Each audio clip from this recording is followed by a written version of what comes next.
Alors, les nouvelles cartes avec les détails de la mise à jour 4.5. Bonjour voyageurs, après la mise à jour de la version 4.5, de nouvelles cartes seront disponibles dans l'invocation des 7.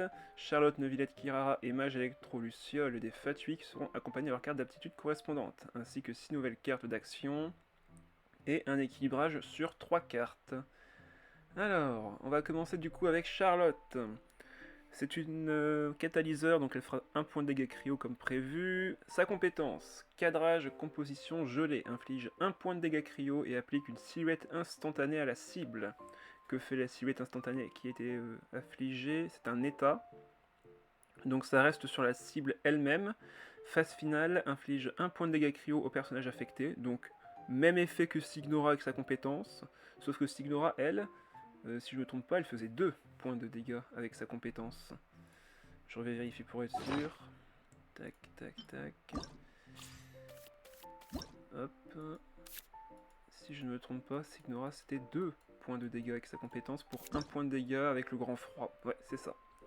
Bon, après Signora, elle, son effet pouvait être contrecarré par le grand... par le chaud, justement, quand elle faisait l'inverse. Du coup, ça enlevait le grand froid, mais elle faisait quand même plus de dégâts de base. C'était assez rare de contrecarrer sa propre stratégie. Du coup, inflige 1 point de dégâts cryo au personnage affecté. Si le nombre d'utilisation est égal à 1, et ce personnage est affecté par l'élément cryo, ses dégâts augmentent de 1. Donc là, c'est un peu l'inverse de Signora, à savoir qu'elle fait 2, puis 1 en fin de tour. Là, elle va faire 1, puis 2 en fin de tour si l'adversaire a encore du cryo sur lui, et que le compteur est à 1. Nombre d'utilisation 2. Ah, ça par contre, c'est vrai que c'est intéressant du coup. Signora, c'était que 1 en fin de tour, mais elle, ce sera pendant 2 tours du coup. Du coup, ça peut être assez fort au final. Ça permettra d'appliquer plusieurs fois le cryo sur le personnage sans difficulté. Ouais, donc c'est un effet de fin de tour qui peut être assez fort au final. Vous mettez une fois du cryo et l'adversaire aura, quoi qu'il arrive, encore des dégâts cryo en fin de tour pendant les 2 prochains tours. Pas mal. Vraiment pas mal. Ensuite, son déchaînement alimentaire qui va coûter 3 énergies, enfin 3 dés cryo pardon, et 2 de charge, inflige 1 point de dégâts cryo, donc c'est très très faible en dégâts, mais soigne tous vos personnages pour 1 point et invoque un champ de flash info. Alors, le flash info, qu'est-ce que ça fait? Phase finale, donc c'est une invocation, elle sera sur notre terrain à droite, inflige 1 point de dégâts cryo et soigne votre personnage actif pour 1 point de vie. Nombre d'utilisation 2. Donc elle aura une grande facilité pour appliquer le cryo à tous les adversaires, tout en pouvant soigner. Et également sa carte d'aptitude accorde un effet assez intéressant à son attaque, enfin ses effets de flash. Donc lorsque votre personnage est actif et Charlotte, vous pouvez donc faire cadrage composition gelée, donc sa compétence.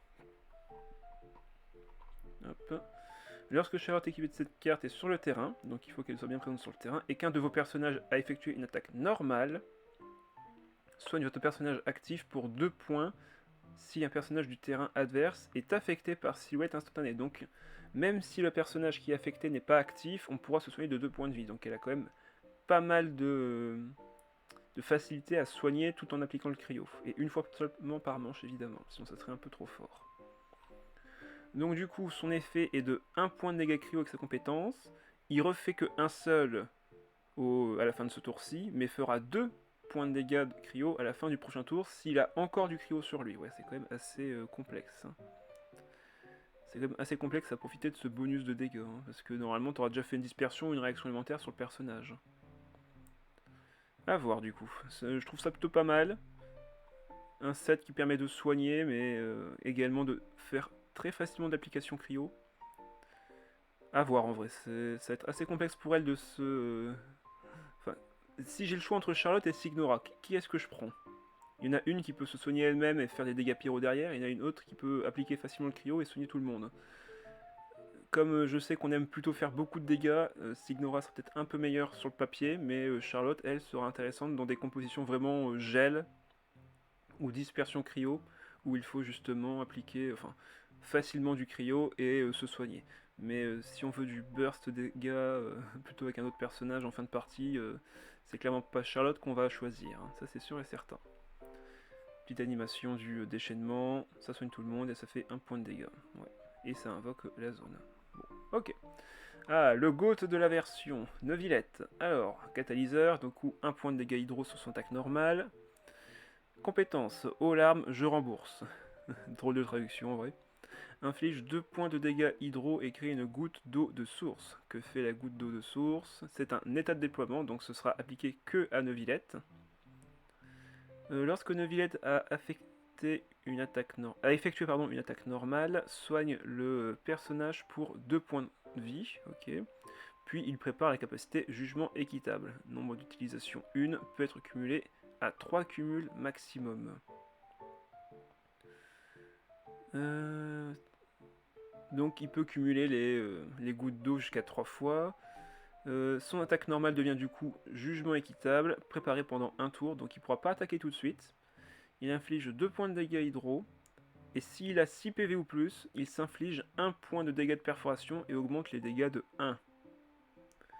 Donc si on fait le résumé de ça, vous faites la compétence, vous vous soignez de 2 points de vie, donc c'est pas comme Beidou qui se crée un shield, lui c'est compétence qui le soigne de 2 points de vie, et qui inflige également 2 points de dégâts.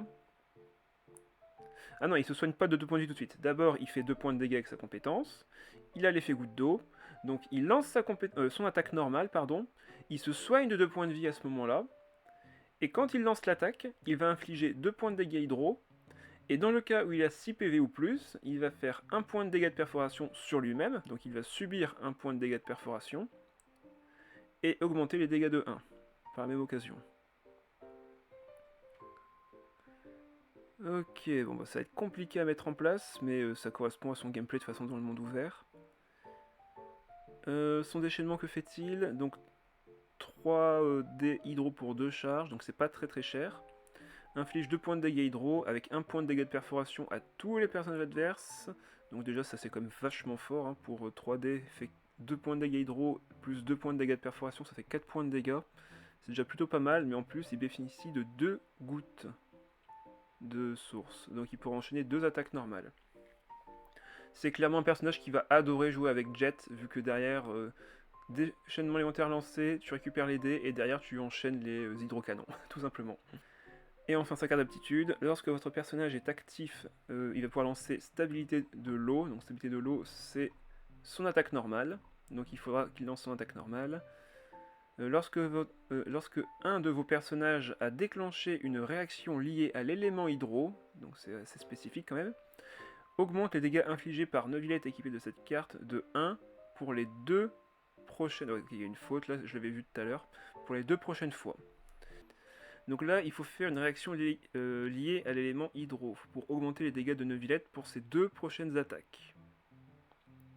Sachant que ce sera une fois par tour, c'est ça? Ah non, c'est pas limité. Déclencher une réaction liée à hydro, augmenter les dégâts infligés par Neuvillette, équipée de cette carte de 1 pour les 2 prochaines fois. Non, c'est pas limité au tour. Donc un truc, enfin ça doit être un peu dur à mettre en place si on veut le faire plusieurs fois, mais un truc très simple, c'est lorsqu'un de vos personnages déclenche une réaction liée à l'élément hydro. Donc si je fais par exemple la compétence de Neuvillette, ah non c'est vrai, je dois d'abord faire l'attaque normale, vu que c'est la carte d'aptitude qui permet de faire ça. Donc il faudrait déjà avoir fait tout le setup d'avant, à savoir compétence déchaînement élémentaire. Donc une fois que le déchaînement élémentaire est lancé et qu'on a fait des réactions liées à l'élément hydro, donc du gel, de l'évaporation, tout ça, derrière les attaques normales de notre Neuvillette vont être boostées.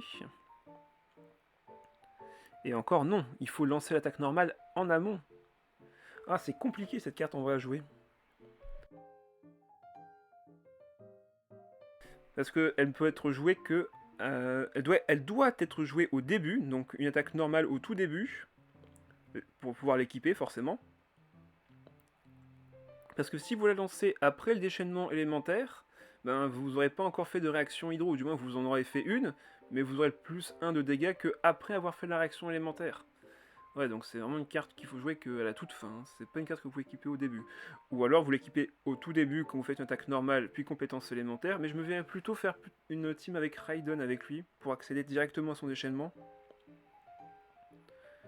Ouais, donc c'est pas évident, ça dépendra de comment on veut le jouer. Si on veut le jouer avec par exemple Raiden, Yoimiya et lui-même, dans ce cas-là on fera vite le déchaînement élémentaire de Yoimiya puis ensuite enchaîner sur celui de Neuvillette pour enchaîner ses hydrocanons.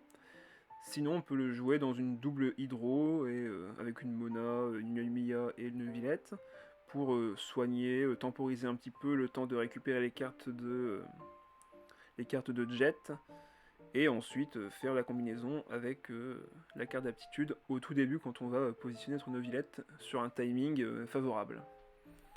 Ouais, ça va pas être évident de jouer cette carte d'aptitude, pourtant elle donne un sacré bonus de dégâts, hein. Ça c'est sûr et certain.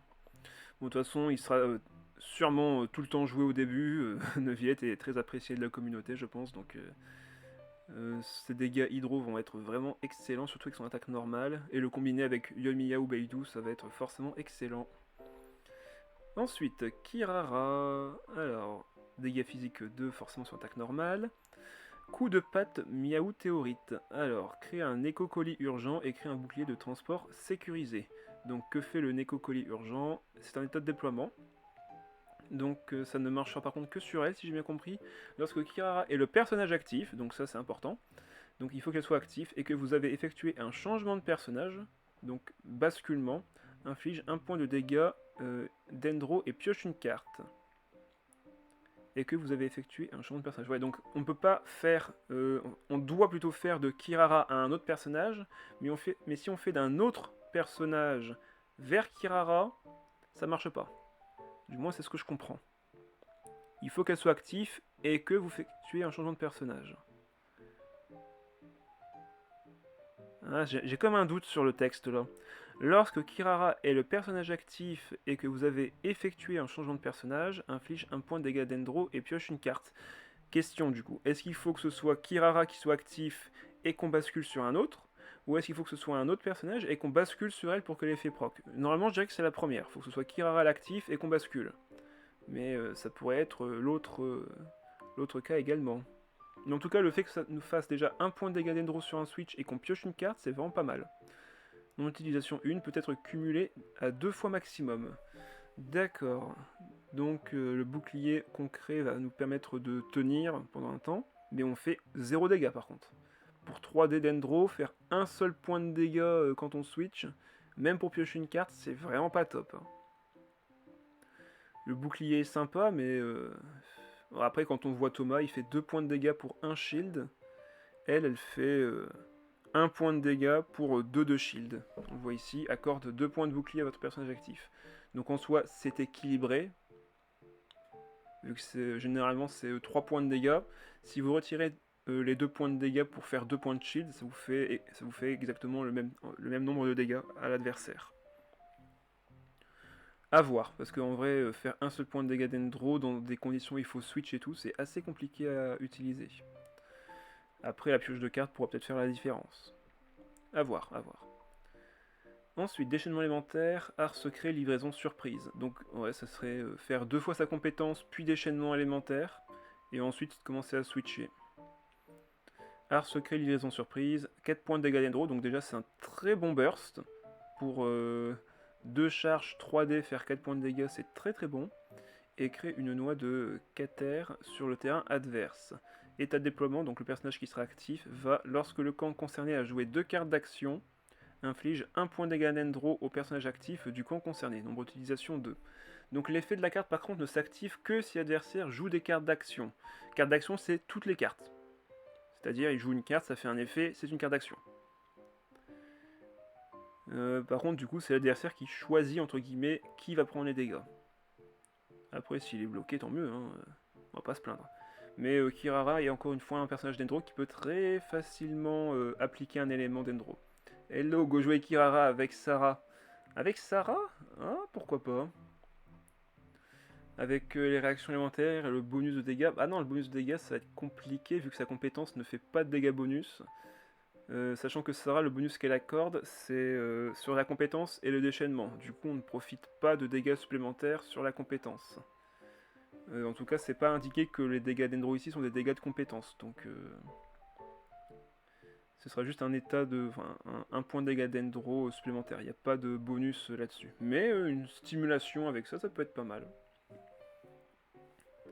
Ça peut être pas mal du tout. Ah oui, sa carte d'aptitude, lorsque votre personnage actif est Kirara, lance coup de patte Miaou Théoride, donc c'est la compétence. Lorsque Kira active cette carte et le personnage actif dépense un d'élémentaire en moins lorsque vous effectuez un changement de personnage une fois par manche. Et ça, c'est très fort. C'est une carte qui coûte autant que sa compétence de base, mais qui vous fait économiser un dé sur le déplacement pour justement derrière profiter de son effet de Neko Colis urgent. Donc ça, par exemple, comme l'a sous-entendu Roman, on peut poser le bouclier de Kirara avec sa compétence, switcher, mettre un point de dégâts d'Endro à l'adversaire et appliquer de l'électro sur ce personnage. Encore faut-il que l'adversaire ne switche pas entre deux parce qu'après la compétence est un peu perdue, hélas. Ensuite, qu'est-ce qu'on a avec Kirara? Donc non, ce sera tout, on n'a pas d'autres effets. Non, je la trouve pas extrêmement forte, mais son application d'Endro, le fait qu'elle puisse nous faire piocher, ça pourrait la mettre un petit peu en avant. De toute façon, je la jouerai, ça c'est sûr, pour au moins tester, avoir un avis plus constructif. Là, on ne fait que théoriser. Je la verrais plus avec une Yae, ou du moins un personnage qui applique facilement l'électro également. A voir si derrière on peut faire des petits noyaux avec elle aussi, ça peut être marrant. Avec une Mona classique, Mona, Kirara et un personnage soit électro, soit pyro, pour faire éclater les noyaux à côté. Est-ce qu'elle serait intéressante dans un deck Nilou? Est-ce qu'elle pourrait remplacer Baishu par exemple? Pas sûr, hein. Pas sûr, Baishu c'était quand même plus intéressant. Mais elle pourrait se jouer dans un deck Nilou, ça c'est sûr et certain. Est-ce qu'elle sera meilleure que Baishu? Pas sûr. Mais le fait qu'elle crée du shield, c'est également un avantage qu'elle a. Alors ensuite, carte de personnage, mage électro Luciole des Fatui. C'est un catalyseur, donc un point de dégâts électro sur un attaque normale. Compétence, appel de la brume, invoque une électro Luciole. Alors ils disent une, mais est-ce que c'est pas plutôt 3 du coup? Ouais, nombre d'utilisation 3. Donc elle tapera 3 fois en phase finale à 1 point de dégâts électro. Ça va pas l'air très fort comme ça, mais elle a un autre effet. Parce que pour l'instant, ça c'est le même effet qu'IAE. Hein. C'est invoque une invocation qui va faire 1 point de dégâts électro pendant 3 tours. Par contre, elle, lorsque l'adversaire a joué un total de 3 cartes d'action, donc n'importe lesquelles, hein. N'importe quelle carte, il joue un plat, c'est une carte d'action, il met une carte de terrain, c'est une carte d'action, il joue le petit Timmy, c'est une carte d'action. Le nombre d'utilisations de cette carte plus 1. 3 cumuls maximum. Du coup, est-ce que ça veut dire qu'elle peut aller à 6 également, ou est-ce qu'elle est bloquée à 3? Ça, c'est vrai que c'est un peu bizarre, dit comme ça. Est-ce qu'elle va jusqu'à 6, ou est-ce qu'elle reste malgré tout à 3 avec cet effet? Ça, faudra vérifier. Lorsqu'un mage électro-luciole défatui a subi des dégâts d'une réaction élémentaire, le nombre d'utilisation de cette carte diminue de -1, c'est comme la cryo-luciole. Son déchaînement, 3D électro pour 2 de charge, donc assez facile à y accéder. Inflige 1 point de dégâts électro, applique l'élément électro au personnage et crée un bouclier d'électro-luciole et prépare la capacité expulsion électrique. Donc pas mal d'effets sur ce déchaînement. Donc déjà 1 point de dégâts électro pour 3D, c'est ridicule. Mais bon, ça va être compensé, je suppose, par la suite. Elle s'auto-applique l'électro sur elle. Donc ça peut être intéressant comme ça peut être extrêmement frustrant. Si l'adversaire a du pyro en face et que vous faites ce déchaînement, ben, vous switchez et du coup vous perdez la capacité de chargement. Donc faire attention à ce genre de choses. Sinon pour le reste, si vous prenez du dendro, vous donnez de la stimulation à l'adversaire. Par contre, si c'est hydro, et si c'est... qu'est-ce que j'ai oublié encore? Et si c'est cryo ou hydro par contre ça passe, vu que vous annulerez les dégâts de perforation qui auraient normalement été appliqués, mais là ça enlève juste l'élément. Donc ça reste un bon moyen de s'enlever un élément. Étoile de déploiement du bouclier électro-luciole, donc c'est sur elle, accorde 1 point de bouclier à votre personnage actif, donc c'est sur tous les personnages actifs, ça c'est cool. Lors de la création, si une électro-luciole est sur votre terrain, accorde des points de bouclier supplémentaires selon le nombre d'utilisations. Donc si j'ai 3 électro-lucioles sur le terrain, je récupère 1 plus 3 boucliers. C'est quand même pas mal. Peut accorder un maximum de 3 points supplémentaires de bouclier. Bon bah voilà, donc 4 maximum de points de bouclier supplémentaires. Et enfin, expulsion électrique, donc après avoir chargé un tour, déchaînement élémentaire, inflige 2 points de dégâts électro. Donc elle va faire 1, puis 2 points de dégâts électro pour 3. C'est pas beaucoup. Ce qui est intéressant, c'est surtout le shield qu'elle s'applique, mais également le fait qu'elle puisse faire une réaction élémentaire coordonnée. Si vous avez joué une Yoimiya juste avant, ou si l'adversaire s'est par exemple pris un élément dû à par exemple la manigance fatui, ben, vous allez faire une réaction puis une deuxième réaction. Et ça c'est intéressant. Lorsqu'elle utilise appel de la brume, donc c'est sa compétence. Tac. Alors, lorsque la mage électroluciole de Fatui équipée de cette carte est sur le terrain et avant que vous ne choisissiez une action, si le nombre d'utilisation de l'électroluciole est supérieur ou égal à 3, donc si elle peut être supérieure ou égale à 3, c'est qu'elle peut monter à 4 et plus. Donc normalement le stack peut aller jusque 6 si l'adversaire utilise des cartes d'action. Dégâts infligés immédiatement de 1 point de dégâts électro et diminue le nombre d'utilisations de 1 fois par manche. D'accord, donc ça peut être fait plusieurs fois ou pas du coup? Ah, trop de questions là. Diminue le nombre d'utilisations 1 fois par manche, parce que ça veut dire que s'il fait... Enfin, si j'ai plein de stacks sur ma électroluciole, et que l'adversaire utilise du coup plein de cartes d'action comme un deck jet qui va enchaîner les cartes, je suis à 6 stacks. Est-ce que ça va activer plusieurs fois du coup l'électroluciole? Faudra vérifier ça du coup. Faudra voir ce que ça peut donner. Du coup, très bonne carte pour appliquer l'électro. Avec les cartes des autres Fatu, ça peut être vraiment pas mal. À tester. À tester. Alors, la carte pour Neuvillette, tome du flux éternel. Donc, carte d'équipement arme catalyseur pour 3D identiques. Dégâts affichés plus 1. Lorsque le personnage a subi des dégâts ou reçu des soins, donc là c'est parfaitement fait pour Neuvillette. Vu qu'il se mettra 1 point de dégâts sur lui-même en faisant l'attaque normale et qu'il va se soigner avec sa compétence, ou du moins en activant l'effet. S'il a subi des dégâts ou reçu des soins 2 fois pendant cette manche, donc c'est bien ou, hein, donc vous pouvez subir des dégâts et vous soigner. Donc s'il fait les deux en même temps avec son attaque normale, en se soignant dans un premier temps puis en se prenant 1 point de dégâts de perforation, ça va être très facile d'y accéder. Les prochains dégâts infligés par le personnage pendant la manche augmentent de 2, c'est super fort. Par contre, c'est 1 fois par manche évidemment, mais ça reste extrêmement fort.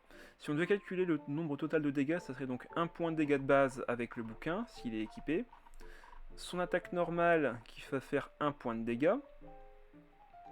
Et son état qui va infliger du coup 2 points de dégâts hydro à la place de 1 seul, donc on est à 2 points. 3 avec le livre. Augmente les dégâts de 1, on est à 4 points de dégâts. Et s'il a activé les soins avec également la perforation, il fait 2 points de dégâts. En plus, on est déjà à 6. Si derrière, en plus, il a une réaction élémentaire comme une évaporation ou ce genre de choses, il passe à 8. Ça monte très très vite en dégâts. Il va faire vraiment très très mal. Et ça, c'est sur une seule attaque. S'il peut en faire plusieurs sur le même tour, ça va être une machine à tuer. Et salut Eulaula, bienvenue. J'espère que tu vas bien et que tu es prêt pour découvrir les nouvelles cartes. Parce que là, il y a du lourd quand même. Je sens que Neuvillette, il va bien rouler sur le jeu. En tout cas, il va être sûrement très très présent pendant tout le début de la 4.5. Ensuite, récompense de la troupe dorée. Un artefact qui coûte 0. Donc déjà, quand une carte coûte 0, j'aime beaucoup. Phase finale accorde 1 point de rémunération à cette carte si le personnage affecté est en attente. Donc c'est une carte qu'on va vraiment équiper sur un personnage qu'on ne joue pas tout de suite, qu'on va préparer. Peut être cumulé jusque 2, et lorsque vous jouez une carte d'aptitude sur le personnage ou que le personnage utilise une compétence élémentaire, donc aptitude ou compétence c'est généralement lié. Parfait, je me demandais ce qu'on allait faire aujourd'hui. On parle des nouvelles cartes et on va voir un peu les stratégies qu'on peut faire autour avec les nouveaux personnages. Donc les points de rémunération se cumulent jusqu'à 2 points et si vous consommez les cumuls de rémunération, vous dépensez 1 dé élémentaire en moins pour chaque point consommé.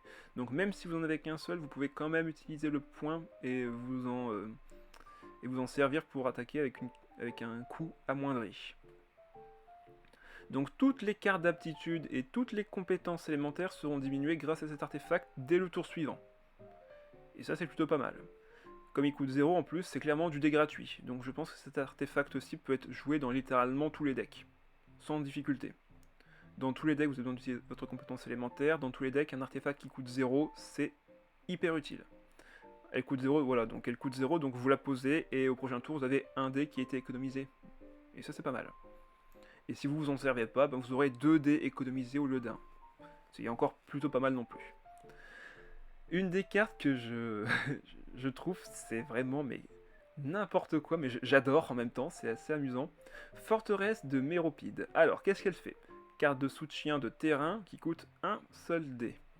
Lorsque votre personnage actif a subi des dégâts ou reçu des soins, donc ça marche très bien avec les decks avec Linné, avec Neuvillette, mais ça peut marcher sur n'importe quoi, donc les decks nourriture, les decks avec beaucoup de heal et autres, vous allez forcément subir des dégâts puis vous soignez derrière. Accorde 1 point de prohibition à cette carte, peut être cumulé jusqu'à 4 points. Et au début de la phase d'action, donc il faut que ce soit au début de votre tour, si je ne me trompe pas. Si cette carte a 4 points de prohibition, consomme les 4 pour créer une interdiction totale sur le terrain adverse. Pendant la manche, une carte d'événement jouée par votre adversaire n'aura aucun effet. Et c'est fort. Nombre d'utilisations par contre c'est une seule. Les cartes d'événement que le camp concerné joue n'auront aucun effet. Par contre la carte reste. C'est une carte de terrain qui reste, c'est juste l'effet qui n'aura qu'une seule utilisation sur le tour. Si je comprends bien en tout cas. D'ailleurs non, ils disent même pas que c'est par tour. C'est autant de fois que l'effet peut être proc. Surtout que c'est au début de la phase d'action, c'est pas au début de la manche. Donc ça peut bien s'activer autant de fois que vous prenez des dégâts ou vous soignez. Ah c'est fort.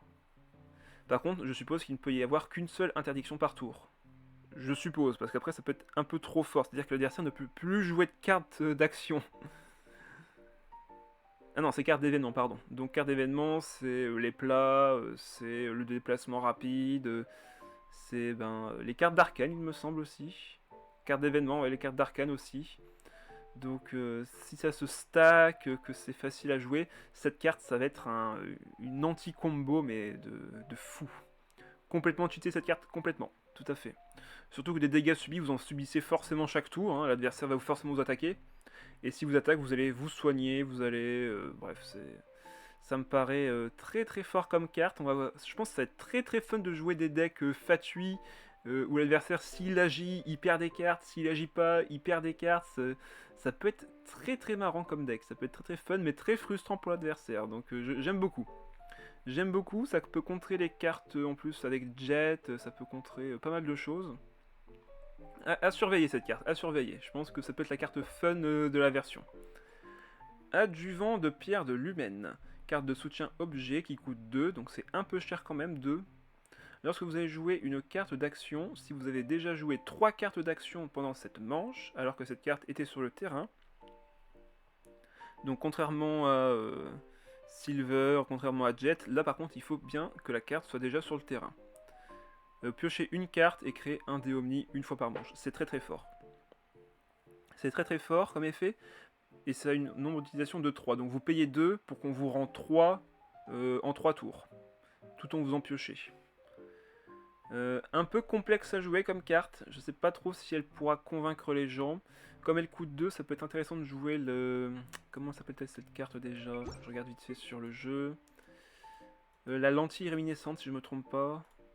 C'est ça, lentille de réminiscence qui diminue le coût d'une carte déjà jouée de 2. Ça peut être pas mal. J'avoue, je reviens, je clique dessus. Une fois joué la première, ça peut être pas mal. Donc si vous jouez la deuxième d'affilée, ça peut être excellent. Vu que vous gagnerez 2 dés et vous piocherez 2 cartes. Mais par contre, il faut jouer 3 cartes d'action pendant la manche. Donc ça serait plus intéressant de jouer cette carte avec le Sol Pleureur de Fontaine, parce que vous allez très très vite dépenser votre main. Donc il faudra absolument avoir de la pioche dans votre deck. Qui c'est qui vient m'embêter? Je devrais retirer les autorisations de venir dans mon monde quand je suis en train de faire ça. Ça peut être vite pénible. Ensuite, choc dirigé. D'élimination à danger contrôlé. Pour venir sur celle-ci, ça va être moyen cher je pense. Il y a beaucoup d'autres cartes qui peuvent... qui coûtent moins cher et qui ont des effets à peu près similaires. Mais sur un seul front, soit elle vous fait piocher, soit elle vous fait gagner des dés. Elle fait les deux en même temps et coûte 2 pour vous rendre 3. Donc bénéfice de 1, c'est pas beaucoup. Mais à voir, en vrai à voir. Choc dirigé d'élimination à danger contrôlé, donc une carte d'événement qui coûte 1, jouable s'il y a au moins 4 cartes dans les zones de soutien et d'invocation de l'adversaire, nombre d'utilisation de toutes les invocations de chaque camp, moins 1. Cette carte est mauvaise. Elle aurait pu être parfaite, mais elle est mauvaise. À savoir que il faut un total de 4 cartes dans les zones de soutien et d'invocation de l'adversaire. Donc, il faut par exemple qu'il ait 2 invocations et 2 cartes de soutien à droite, enfin à gauche, pardon. Donc ça peut être 2 jets, une En fait, c'est très simple que l'adversaire ait au moins 4 cartes dans son terrain, vu qu'actuellement on ne joue que ça. Des Deniarzad avec ensuite Fée Chercheuse, Boîte à Graines, bref, c'est très facile à activer comme carte, surtout contre l'adversaire, mais derrière, si vous voulez jouer des invocations, c'est mort. Il faut pas jouer de deck, enfin, si vous jouez cette carte, il ne faut absolument pas jouer de personnages qui invoquent. Sinon, vous allez juste vous autodétruire. Donc, si vous ne jouez pas d'invocation dans votre deck, mais que l'adversaire en joue, ça va être très fort, mais encore une fois, faut-il que l'adversaire joue des invocations. Sinon, cette carte ne sert à rien. Ça n'enlève que les invocations de l'adversaire. Pas ouf comme la carte du coup. Ouais, surtout que ça coûte 1. Donc, faut s'en servir. La carte de Utao Adjos enlève 2 de charge à une invocation adverse. Au moins, vous ciblez la carte, et en plus, vous en enlevez 2. Et généralement, vous voulez en enlever 2. Les déchaînements élémentaires comme celui de Ganyu, c'est 2. Déchaînement de Collège, c'est 2, vous pouvez l'enlever. Généralement, toutes les invocations qui sont assez pénibles n'ont que 2 de coups, et la carte Adjos permet très facilement de s'en débarrasser. Cette carte-ci, en vrai, c'est simple à utiliser, ça ne coûte que 1, mais ça n'enlève qu'une charge, donc vous subirez, quoi qu'il arrive, au moins une fois les dégâts de l'adversaire. C'est pas terrible, en vrai, c'est pas terrible. Si ça enlevait 2 à toutes les cartes de chaque camp, là, par contre, on aurait discuté. Mais un seul, c'est pas assez. C'est clairement pas assez. Jour de la résistance, rêve brisé. La nouvelle carte d'Arcane, son effet est magnifique. Pendant la manche, les dégâts subis par votre personnage choisi, donc il n'y a pas besoin d'être actif, hein, vous la jouez et vous choisissez le personnage, diminué de -1, 4 fois maximum. Donc pendant la manche, à 4 reprises, votre personnage prendra 1 point de dégâts en moins. C'est un shield excellent, vu que généralement, je ne pense pas se prendre 4 fois des coups. 3 à la limite. 4, c'est vraiment que l'adversaire a enchaîné les dés, et dans ce cas-là, c'est une bonne idée de le poser, mais c'est rare, je pense, qu'il ira jusqu'à 5 ou 6. Hein, c'est assez rare. À part avec les decks jet, évidemment, mais s'il fait la combinaison de jet, peu importe le nombre de dégâts que vous subissez en moins avec 1, vous allez crever, ça c'est sûr et certain. Donc une seule carte d'Arcane peut être jouée pendant toute une partie, et cette carte est obligatoirement dans votre main de départ. Donc ça c'est l'effet classique d'une carte d'Arcane. Je la trouve très forte. Elle irait bien dans le deck de Gorou, je me trompe. Elle irait bien dans n'importe quel deck qui demande une combo. Exemple très simple, Raiden avec Aleitam Beidou. Vous jouez le déchaînement de Raiden, vous allez sur Aleitam et sur Beidou pour faire leur déchaînement élémentaire. Le tour suivant, si tout est bien mis en place, vous jouez cette carte sur votre Aleitam pour le protéger de tous les dégâts. Ça marche avec n'importe qui. Ça peut marcher sur Ito avec le deck de Gorou, ça peut marcher sur... qu'est-ce qu'il y a d'autre encore comme combinaison? Une Yoimi avec Neuvillette, pareil, ça c'est excellent aussi. Vous subissez moins de dégâts, et en plus avec Neuvillette qui pourra se soigner, ça va être très facile pour lui de tanker et d'attaquer. Cette carte est faite pour Neuvillette, je pense, en vrai. Ça va être excellent pour lui. Il va pouvoir se blesser lui-même avec les dégâts de perforation, mais se soigner derrière avec son soin, donc c'est extrêmement fort. C'est vraiment extrêmement fort.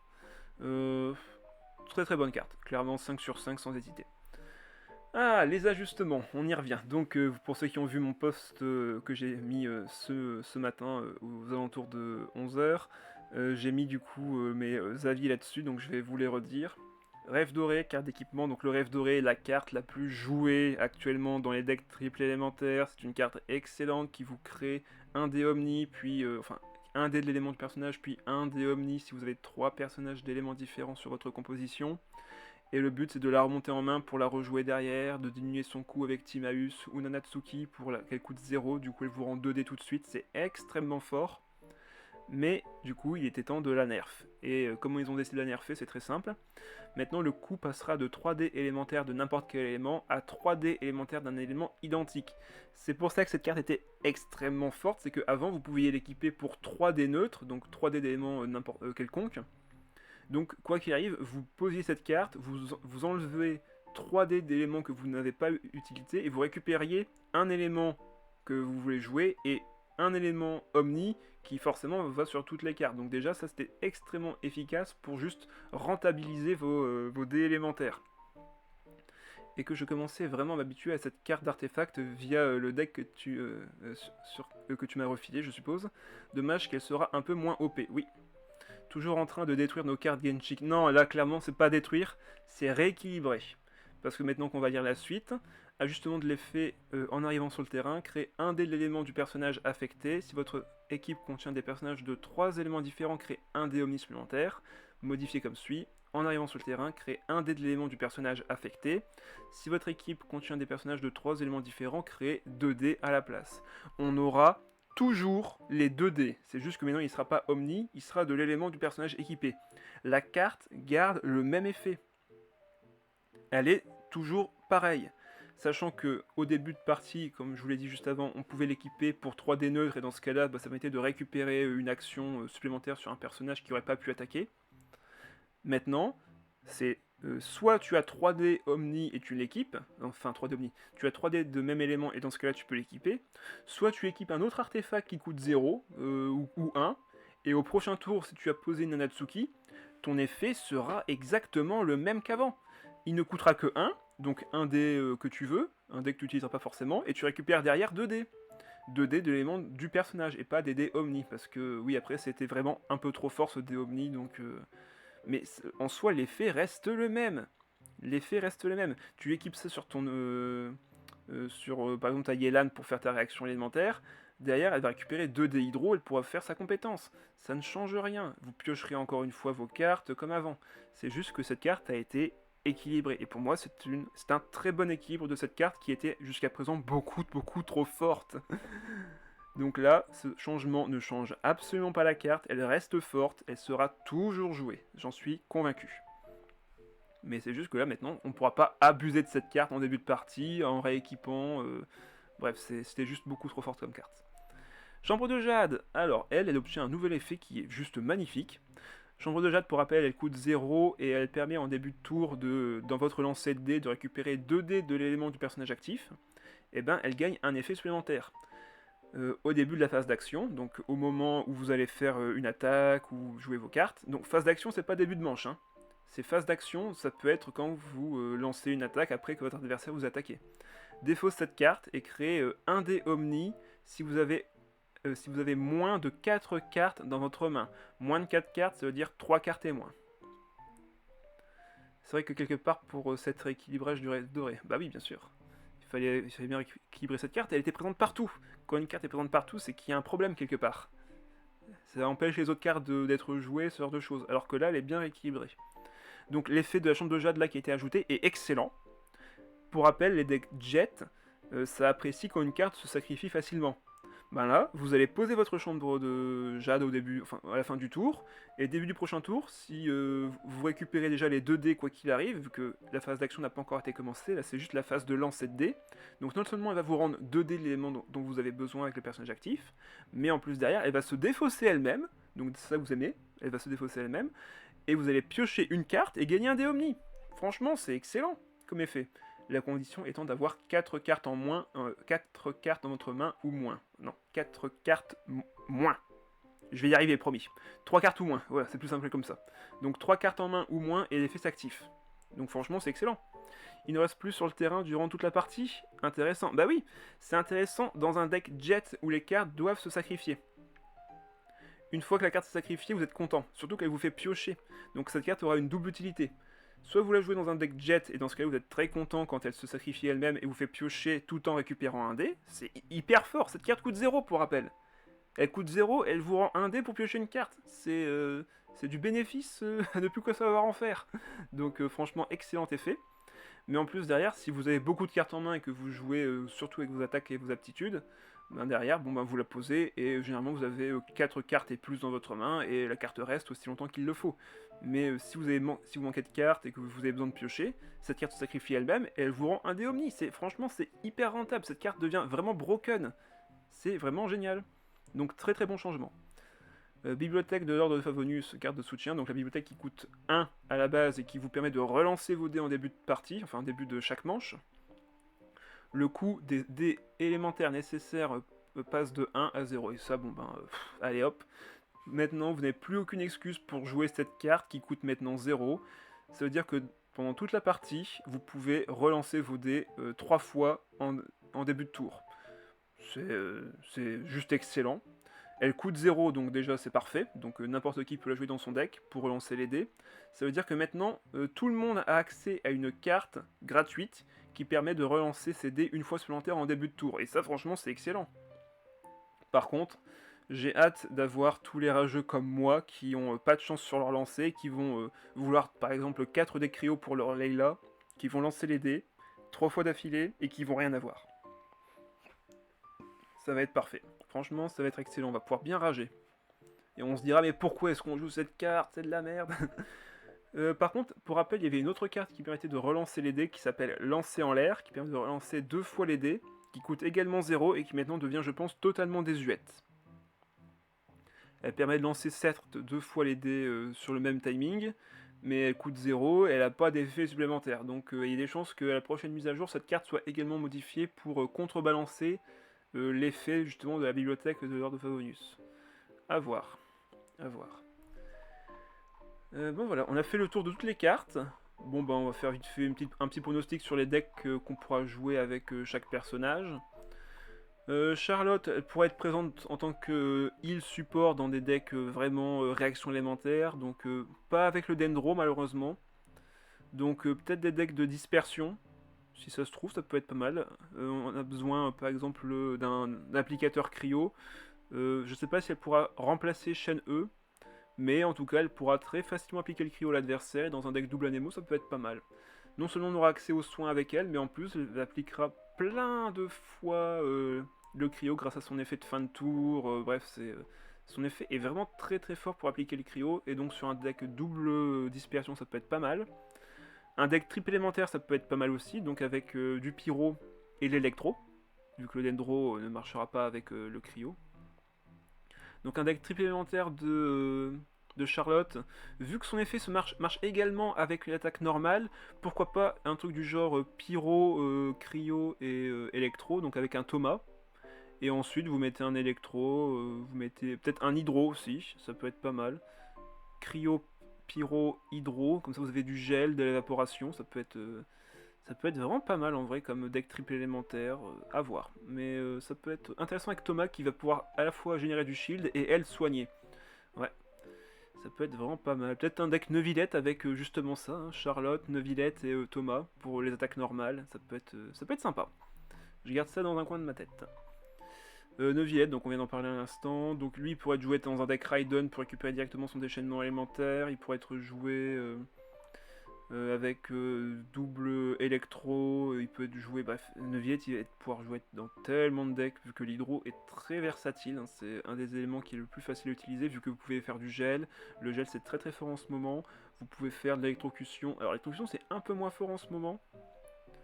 Même si la combinaison entre Fischl et Mona est toujours aussi forte en début de partie, vu que vous faites très facilement des réactions élémentaires. Mais pour Neuvillette qui ne met pas d'invocation à part son déchaînement élémentaire d'ailleurs.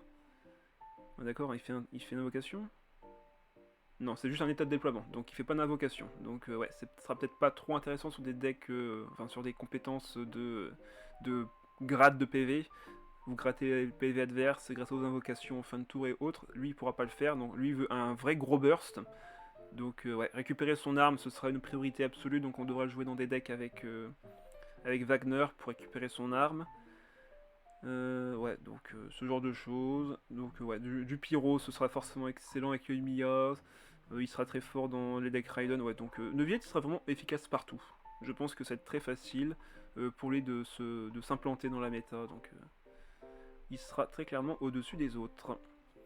Kirara, bon ben, applicateur Dendro assez efficace. Le déplacement qu'elle procure peut permettre par exemple de mettre du Dendro en faisant un déplacement. Et si vous avez fait un déplacement rapide, vous pouvez soit faire une stimulation, soit faire un noyau avec de l'hydro, soit faire de la brûlure, même si la brûlure n'est pas trop jouée en tant que telle. Donc à voir. Ouais. Kirara, ce sera à voir si Yao Yao est peut-être meilleur qu'elle en tant qu'applicateur, vu qu'elle met une invocation, elle fait des dégâts intéressants et son déchaînement est littéralement le même effet, mais en mieux que Kirara, donc à voir. En vrai, Kirara, ça va être compliqué pour elle de se mettre, d'avoir une place dans la méta, mais on va voir. Si ça se trouve, sa carte d'aptitude sera excellente grâce au fait qu'elle coûte moins de dés pour se déplacer, ce genre de choses, donc on verra bien.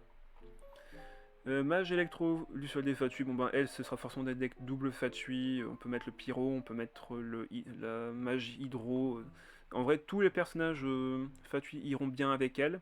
Peut-être même l'électro, vu qu'elle met une invocation électro puis une invocation cryo. On aura des bons dégâts de gratte. En vrai, en plus, en deck triple élémentaire, avec en plus la mage hydro, il y a moyen de faire de la magie avec ces deux-là. Enfin, avec ces trois-là, du coup. Mage cryo, mage hydro, mage électro, les trois ensemble, ça va être, je pense, une composition assez explosive, vu que les Fatui peuvent s'équiper d'artefacts. Donc si vous mettez trois éléments différents avec plein d'invocations d'un côté et une autre qui peut geler ou faire des dégâts de gratte grâce à l'électrocution, en vrai ça peut être pas mal. Ça peut être vraiment pas mal. Vous ajoutez à ça la carte de Fatui qui fait 1 point de dégâts d'un élément aléatoire. Je pense que ça peut être assez magique comme composition. Bon bah voilà, on a fait le tour des cartes. Je pense que ce sera tout pour l'analyse. J'ai pas d'autre chose à rajouter. N'hésitez pas à me le dire si vous avez déjà votre deck en tête avec le personnage que vous souhaitez jouer. Moi de mon côté, je pense que Neuvillette sera forcément au-dessus. Charlotte aura quand même pas mal de soins, donc peut-être qu'elle apportera quelque chose en plus que Stignora. On verra bien. Et enfin Kira, c'est peut-être le personnage un peu en dessous, vu qu'on a tellement de bons Dendro avec Naïda. Yao Yao est un très bon choix également en ce moment. Aleitam, lui, c'est un énorme burst. Elle apporte du shield, mais Baishu le fait aussi. Ouais, c'est compliqué. Kira va avoir du mal à pouvoir s'imposer dans la méta, je pense. Et enfin, la Fatui Electro qui va être sûrement plutôt dans des decks fun avec que des Fatui. Bref, on verra bien. On verra bien. Bon bah voilà, ce sera tout pour l'analyse des cartes. Et on va pouvoir commencer à jouer le deck Utao. Alors, le deck Utao que j'ai donc déjà présenté par le passé. Un deck armes, artefacts, assez classique. Bon, je vais donc jouer Xingqiu avec son déchaînement élémentaire pour créer des épées arc-en-ciel qui vont être donc des attaques hydro coordonnées sur nos attaques normales. Donc Utao lance son attaque normale, fait du pyro et derrière plein de dégâts grâce à l'évaporation. Donc c'est la stratégie de base. Mais en plus, on a également Chongyun dans l'équipe qui va pouvoir mettre du cryo sur l'adversaire et mettre un champ de givre. Ce champ de givre va nous permettre de geler l'adversaire. Et si jamais comme ça on n'a pas le temps de mettre du pyro sur notre arme à Utao, on pourra mettre du cryo grâce au champ de Chongyun. Et donc faire du gel à la place de la fonte, enfin de l'évaporation. Mais l'un n'empêchant pas l'autre bien sûr. Si on a le déchaînement de Utao et que Chongyun a fait un peu de cryo sur l'adversaire, on peut faire le déchaînement qui fera de la fonte. Et dans ce cas-là, on fait également de très très bons dégâts. Voilà, en gros la stratégie c'est commencer par Xingqiu, faire son déchaînement élémentaire, aller sur Chongyun si on a besoin de temporiser un peu en gelant l'adversaire, et derrière enchaîner les attaques normales de Utao après avoir lancé sa compétence élémentaire. C'est la stratégie de base.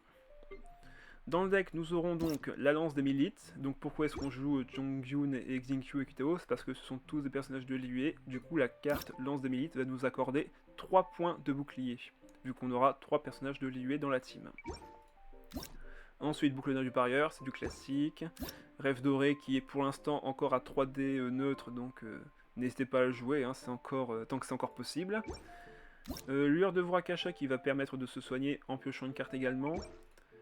Chambre d'or qui va nous permettre de diminuer le coût de nos artefacts de 3, donc il y a de fortes chances que Chambre d'or soit beaucoup plus présente dans la version 4.5, vu que comme l'artefact Rêve doré coûtera 3D identique, le diminuer à 2, ce sera, je pense, un très bon moyen de contrebalancer son coût qui passera du coup à 3D identique. Ensuite, Chef Mao pour piocher nos plats, Donnierzad pour récupérer nos personnages de compagnons, Nanatsuki pour diminuer le coût de nos artefacts, Fée Chercheuse boîte à graines pour piocher nos cartes. Où est le glaive occulte pour récupérer l'arme de Utao et de pouvoir la rééquiper à l'infini pour justement créer du shield à l'infini. Bon, 2 fois certes c'est pas l'infini, mais croyez-moi dans une game quand votre personnage en face gagne 3 points de shield, 6 points de shield, 9 points de shield, vous avez l'impression que ça dure une éternité. Ode à la lyre pour récupérer donc l'artefact Rêve doré dans notre main et le jouer à un coût moindre pour récupérer des dés. Et enfin, beignet lotus, galette de pommes de terre monstadoise et rouleau de menthe à la viande pour, dans le premier cas, tanker les dégâts, l'autre se soigner et le dernier enchaîner les attaques normales avec Utao. Voilà, donc c'est grosso modo ce qu'on attend de ce deck. Allez, je vous propose qu'on commence tout de suite. Ok, on commence chaud. Hein. Si vous étiez là pendant le live de jeudi quand j'ai joué un peu de Dvalin, Je sais plus si c'était jeudi ou mardi, j'ai comme un doute, mais dans tous les cas, Dvalin, ça reste fort, et si vous le combinez à un Bennett, alors là, les 3 attaques qui vont nous enchaîner vont faire très très mal. Ok, donc Donyarzad récupéré. On peut conserver ces 2 cartes-là ensemble, pour équiper Utao assez vite. Ok, c'est correct comme main de départ. Innovation conseil Fischl, je suppose. Ouais. L'adversaire commence, donc s'il fait sa compétence, nous on pourra faire la nôtre sans enlever l'électro. Par contre, il me faut absolument de l'hydro. Ah là là, vivement la bibliothèque qui coûte 0. Bon, on peut enlever limite une chambre d'or, c'est pas un souci. Par contre, il faudra sacrifier encore une autre carte si on veut faire une attaque normale. On verra bien ce que ramène Donyarzad. Ok, il joue la carte d'aptitude de Fischl, c'est assez étonnant en vrai.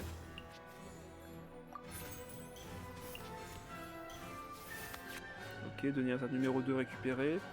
Bon, du coup, on va enlever une chambre, je pense. Ou alors je fais mon attaque normale d'abord et je vois ce qu'il fait. Je pense que c'est mieux à faire. On va d'abord faire une attaque normale.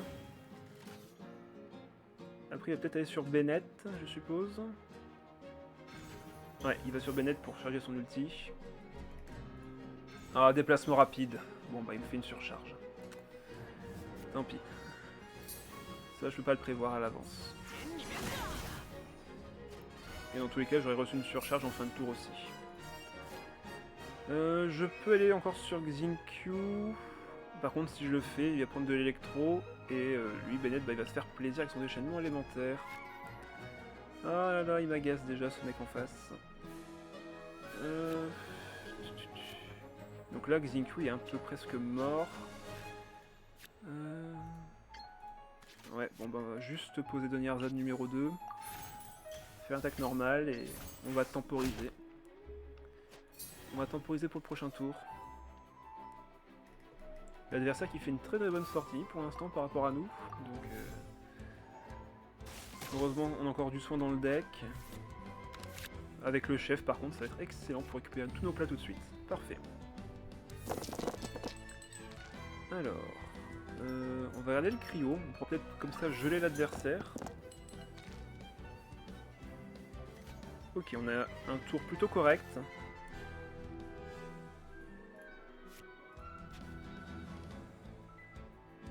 Il va sûrement faire son déchaînement, me faire aller sur Utao.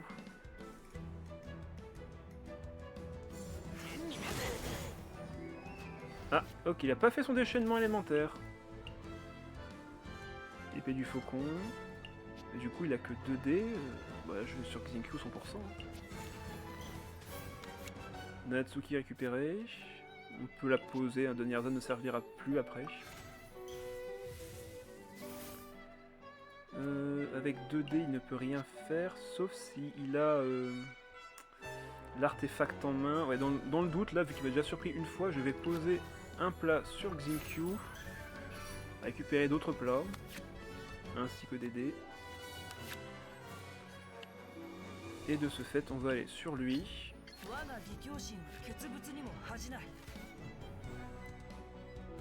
Ouais, il pose Vanarana pour le prochain tour.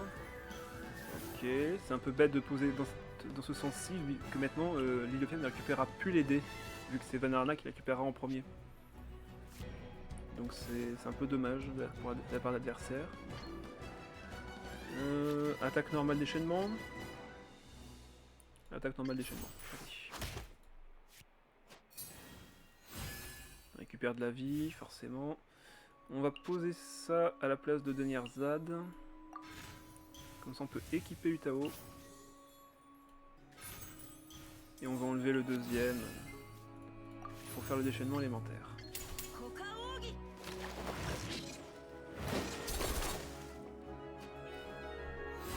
Il doit sûrement chercher sa carte d'aptitude aussi.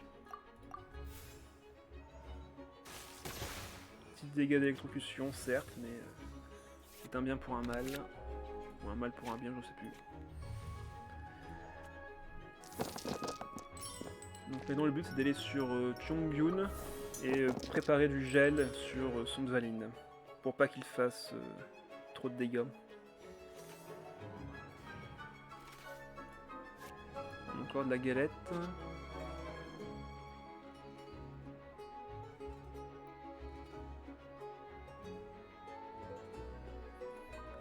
Là, au pire, sur ce tour-ci, on a quand même de très très bons dégâts sur Utao, grâce notamment à un rouleau à viande.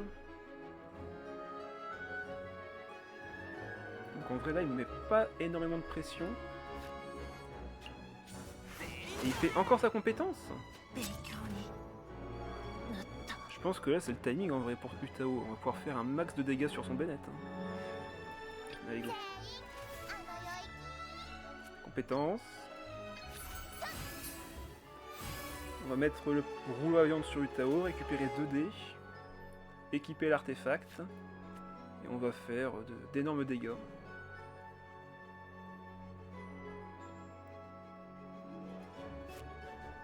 Ça sert entre guillemets à rien de temporiser vu que de toute façon il n'avait même pas encore mis son déchaînement. Donc, autant frapper. Là on met 4 points de dégâts pyro, ça passe déjà à 6 dégâts pyro.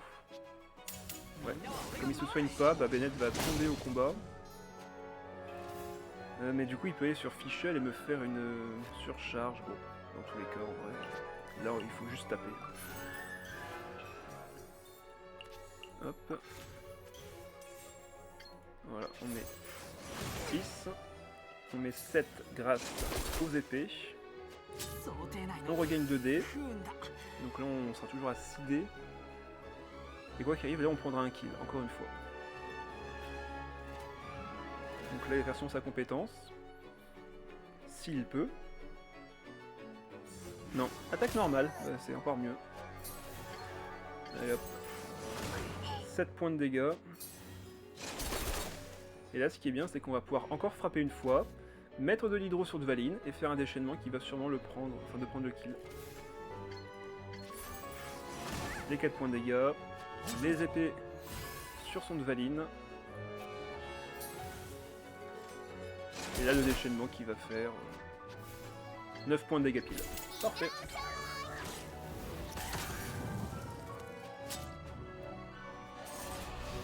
Et voilà comment Utao est toujours aussi forte. Alors, du gel avec Mona et Layla sur là. Ok. On va voir ce que ça donne. On a à peu près le même start que tout à l'heure. Je pense pas que la boîte à graines soit utile. Mais en tout cas sur ce timing-ci. Vu que j'ai pas d'autres compagnons avec Doniarzad, c'est pas intéressant. On va essayer d'en récupérer un. Voilà, on n'a pas eu. Donc forcément Xingqiu.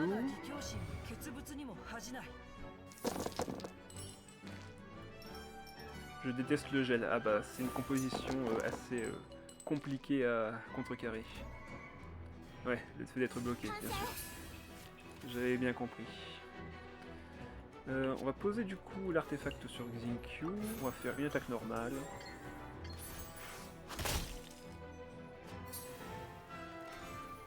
Ok, il pose la chambre de Jade. Il pose le petit Kujirai. Il doit sûrement, ouais, il joue très clairement un deck jet. Il pose des cartes qui coûtent rien. Ah, parfait ça. On va proposer Doniarzad. Chef Mao gratuit. Deuxième Doniarzad récupéré. On regarde pour le prochain tour. Et on va juste refaire une attaque normale pour préparer notre déchaînement élémentaire au prochain tour. Histoire de ne pas se faire geler. Donc là, il récupère ses 2 dés sur l'île fiable. De mon côté, j'ai le déchaînement. J'ai l'arme pour Utao. Je me soigne de 1 point de vie, donc c'est tout bénef.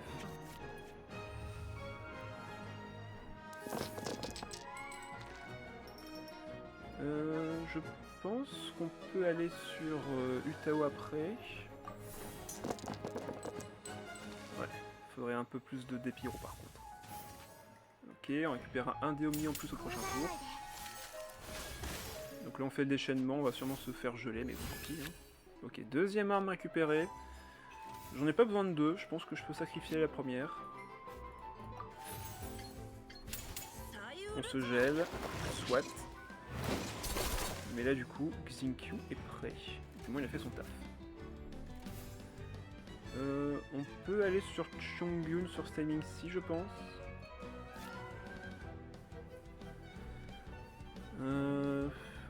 Où est-ce qu'on va sur Utao? Autant prendre les dégâts sur Chongyun pour l'instant. Ça serait cool de poser sa zone, mais j'ai pas énormément de ressources. Ah, bon bah il me gèle de toute façon. Et on va recevoir encore des dégâts de gel en fin de tour. Bah, ce qu'on peut faire, c'est ne pas jouer chambre d'or, juste équiper ça sur Utao tout de suite.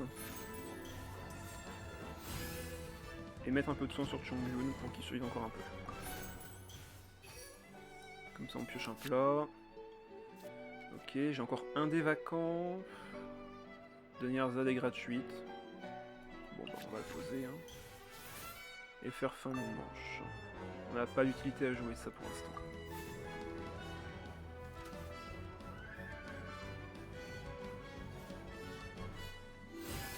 Linku se soigne.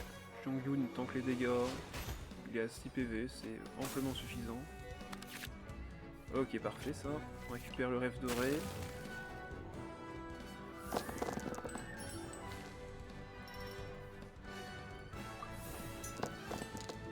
Ok, on a eu pas mal de décrios, ça c'est cool.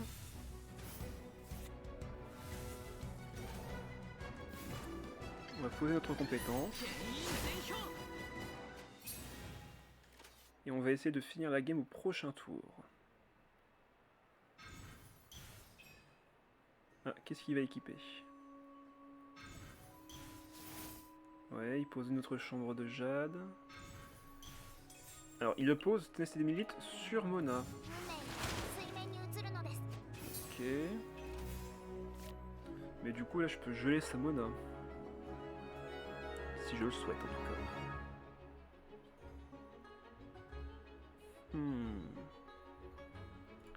Est-ce que je vais pas plutôt aller sur Utao, faire sa compétence pour préparer le prochain tour? Après, si elle reçoit de l'hydro ou du cryo, ça va être compliqué pour elle pour être vraiment efficace. Je pense qu'on va juste pas faire grand chose. On va aller sur Xingqiu. Se mettre un petit bouclier avec les dés qu'on a. Histoire de pouvoir tanker un peu plus.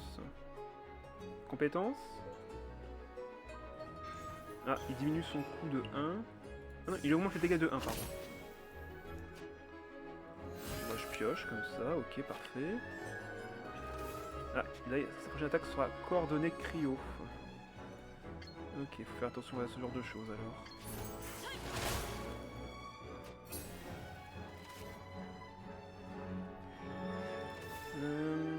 Avec les 2 dés restants, qu'est-ce qu'on peut faire?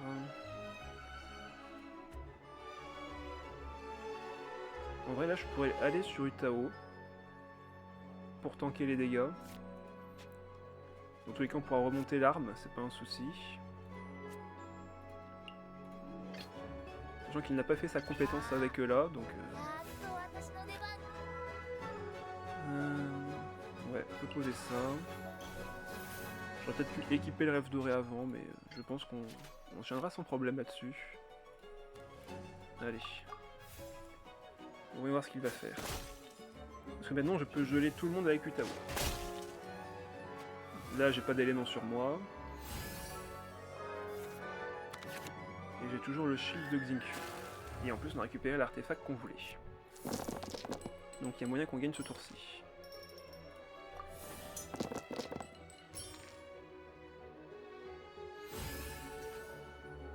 Surtout qu'on a de quoi remonter l'arme et se faire encore plus de shield. Ah non, bon bah il va sur Mona, il va faire sa compétence du coup.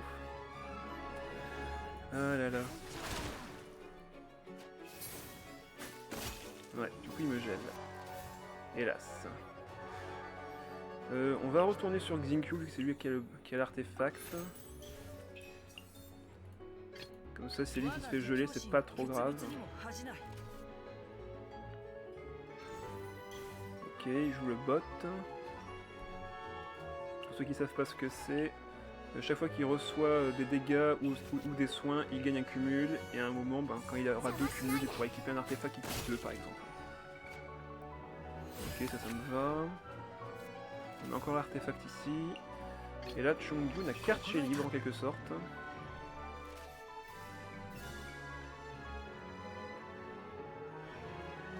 on va lui remonter l'arme de Utao et la rééquiper. Ça va coûter 0 en plus, donc c'est gratuit. On va remettre le terrain avec sa compétence. Une attaque normale ne ferait que 4 points de dégâts, hélas.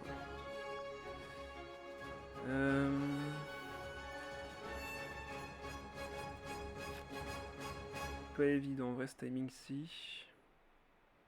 Pas évident du tout. On va laisser Chongyun, vu qu'on préfère qu'il prenne les dégâts. Comme ça, il n'y a que lui qui aura de l'hydro sur lui. Je pense qu'il faudrait que je fasse une autre compétence. On va enlever la boîte à graines, on n'aura pas besoin. Et on va affaiblir Layla pour récupérer du coup notre déchaînement élémentaire au prochain tour. Il pourra sûrement me geler, soit, mais je l'accepte.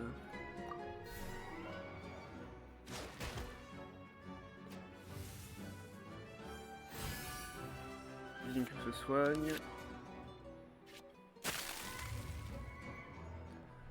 Allez, normalement ce tour-ci, on devrait pouvoir gagner. Je gagne comme un des cryos dans le doute. Mais c'est plutôt du pyro qui m'intéresse.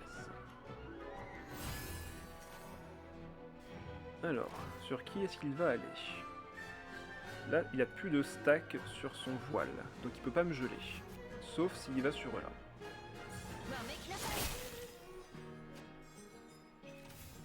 Il n'a plus qu'une action. Il n'a plus qu'une action et il n'y a pas moyen qu'il me gèle. Donc je pense que ça y est, Utao va pouvoir entrer en scène.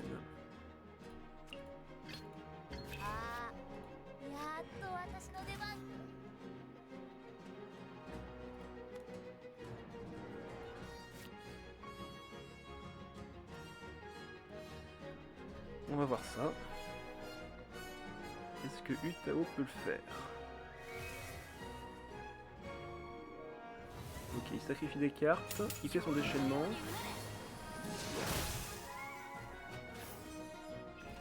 On va poser ça, il me semble que ça va quand même diminuer le coup, parfait. On va pouvoir faire des réactions élémentaires.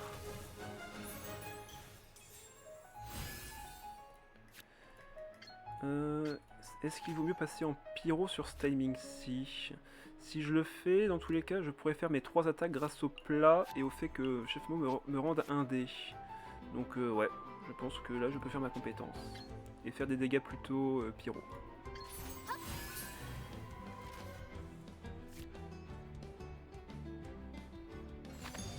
Je cherche des cartes.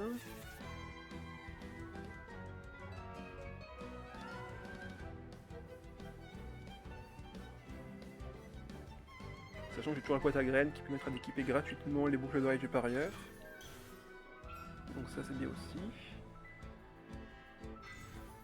Ouais, bon bah il équipe, mais c'est déjà fini. C'est déjà fini. Bon bah on va récupérer 2 dés grâce à Layla.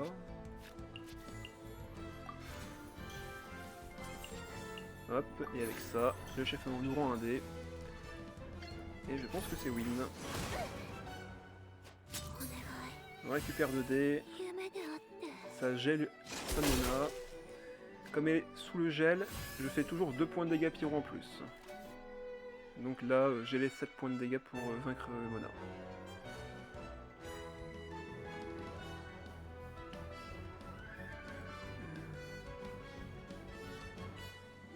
Parce que oui, non seulement le gel vous empêche d'agir, mais si vous prenez des dégâts physiques, c'est fait un brise-glace qui fait 2 points de dégâts en plus. Et si vous prenez du pyro, bah, ça fait une fonte également. Et là, bah, 2 points de dégâts encore en plus. Et encore une fois, on est à 3 de charge. Il a 2 hydro sur lui. 8 points de dégâts parce qu'en fait, je ne suis pas en dessous de 6 points de vie. C'est pour ça. Mais ce n'est pas grave, on a assez de dégâts.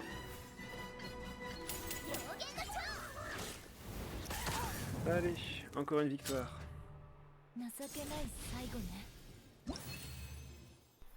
Merci pour le GG. 2-0.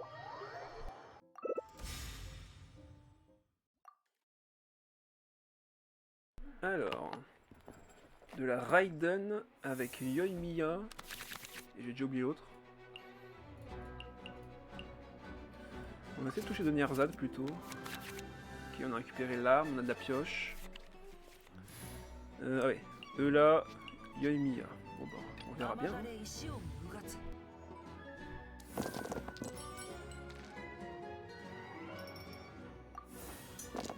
En soi, je peux geler Saraidon assez facilement pour le prochain tour.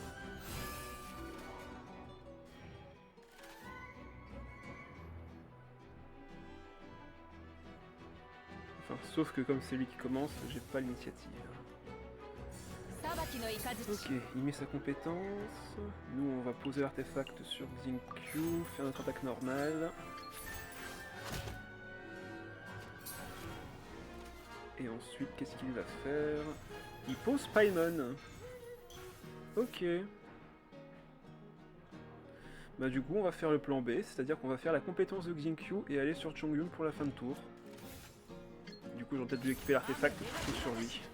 Je pensais pas qu'il poserait Paimon. Je suis assez étonné. Alors, soit il a une carte pour augmenter son déchaînement, dans quel cas je ne peux pas le geler, mais dans l'autre cas, ben, Raiden ne pourra pas faire son déchaînement ce tour-ci. Allez, voyons voir ça. Par contre, les decks Ryo, encore une fois, c'est pas ça. Hein. Ah là là. Bon, heureusement, j'ai Nagatsuki. On va pouvoir la jouer gratuitement, poser le rêve doré.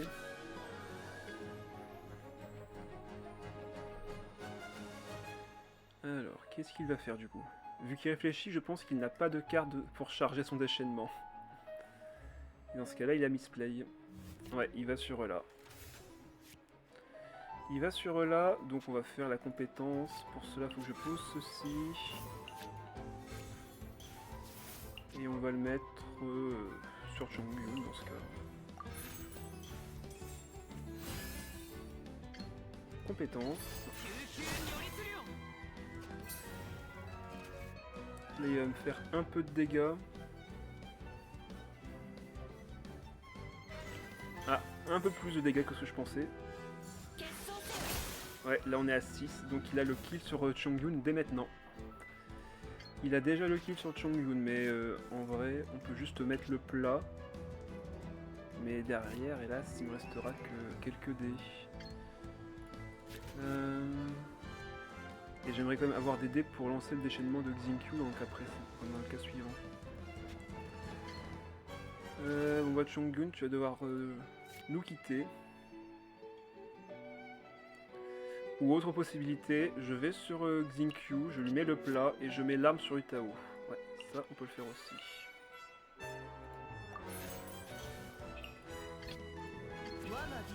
Comme ça je peux mettre le soin sur Chongyun aussi pour pas qu'il soit à 6 PV.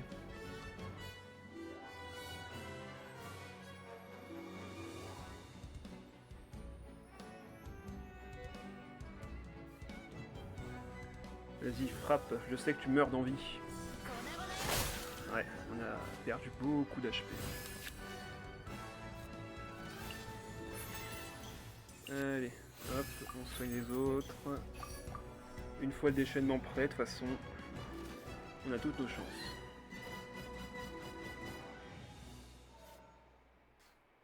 On se soigne un peu, mais on repère un point de vie, donc on est toujours à 6, hélas.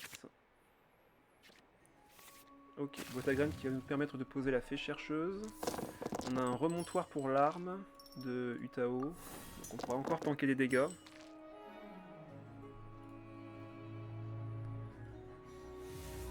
C'est parti. Donc on pose la fée, on fait le déchaînement et on gèle surtout là.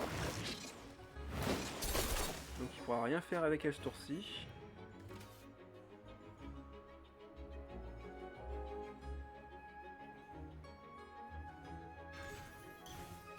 Quelqu'un veut du poulet? Ok, changement rapide. Sur Yoimiya du coup? Ah non, sur Raiden. Attaque normale? Non. Recompétence. Bah on va aller sur Utao.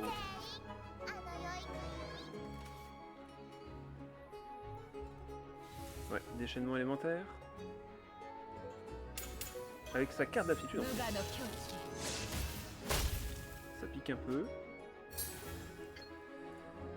On peut le mettre à 5 HP, mais ça ne m'intéresse pas. Je préfère faire ma compétence pour passer en pyro. On va remonter l'arme, la rééquiper et soigner.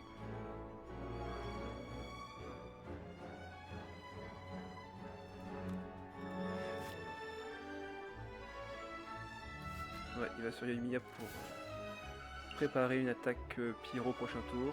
Ça va être un peu pénible, mais bon, on peut rien y faire malheureusement.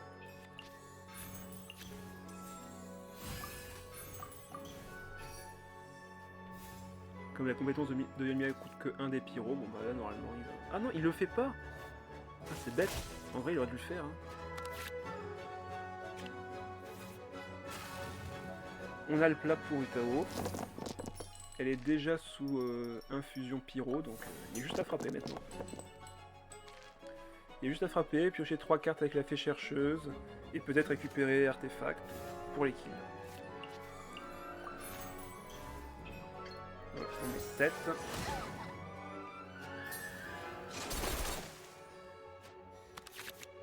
Non, on n'a pas eu ce que je voulais. Par contre, j'ai un remontoir pour l'artefact du rêve doré, donc je peux encore piocher derrière. Bon bah s'il n'a pas moyen de faire son déchaînement avec Yoimiya, c'est gagné. Bon bah c'est gagné.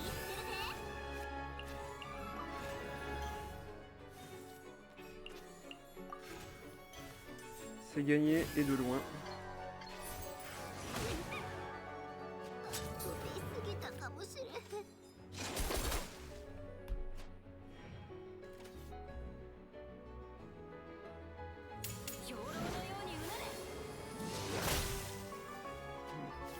Points de dégâts, pas terrible. Nous on en met 6. On peut remonter l'arme si nécessaire. Mais de toute façon avec le déchaînement, c'est déjà gagné.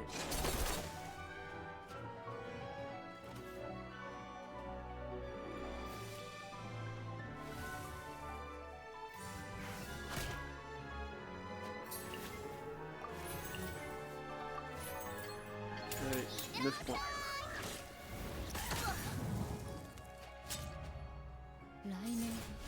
Qu'est-ce qu'elle est forte cette Utao quand même. 3-0, merci pour les GG. Ah, un vrai deck, attention.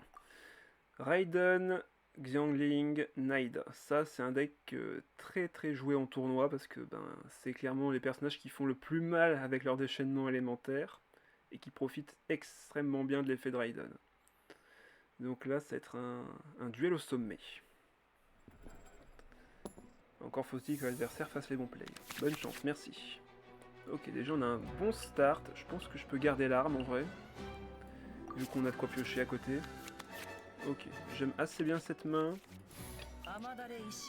Là, il commence avec Raiden. Ça va être à celui qui ira le plus vite. Bon, on fera 2 attaques normales ce tour-ci, c'est pas trop grave. On pose la fée chercheuse. Tant pis pour Lueur de voir HK, de toute façon, là ce qu'on veut c'est juste taper 2 fois. Bah si d'ailleurs on peut équiper Lueur, même soigner des Xingqiu si on a besoin. Bon, on est pas mal. Okay. Donc on peut mettre ça sur Xingqiu, poser la boîte à graines et la fée chercheuse, et voir un peu ce qu'on va récupérer avec Raiden. Ah oui, il a posé Timaeus, donc il joue évidemment un deck triple élémentaire et donc il joue les artefacts. Il joue Catherine, par contre du coup il peut plus attaquer. Ah, il peut plus attaquer, mais il a son déchaînement élémentaire évidemment. Donc très bon play de l'adversaire. Il nous reste un dé vacant et là on ne peut pas s'en servir. Allez, fin de tour. Donc là on pioche et on se soigne de 1. Ok, la boîte à graines c'est pas ce que j'avais vraiment besoin ce tour-ci. 2 artefacts intéressants. Avec ça on pourra peut-être finir la game avant lui. Ce tour-ci, on va garder du gel je pense. Bon bah au moins on a eu pas mal de gel. On peut retirer la boîte à graines. Pour faire notre déchaînement élémentaire. Ah ouais, il y a quand même une carte à sacrifier. 2 cartes à sacrifier. Ah ça doit lui coûter cher là. 3 cartes sacrifiées? Parce que ça veut dire qu'il peut pas taper avec... Ah. Qu'est-ce qu'il fait? Accorde une charge au personnage affecté. Ok, c'est pour plus tard récupérer des ultis. Ok, donc on va enlever la boîte à graines. Lancer notre propre déchaînement élémentaire. Je suppose que là il va aller sur Naïda. Vu que Xiangling c'est trop... non, c'est trop cher Xiangling. À moins qu'il veuille poser l'invocation. Ok, il veut juste poser l'invocation. Bah ça me va en vrai. On va aller sur Chongyun. Lancer sa compétence. Comme ça on va mettre du gel.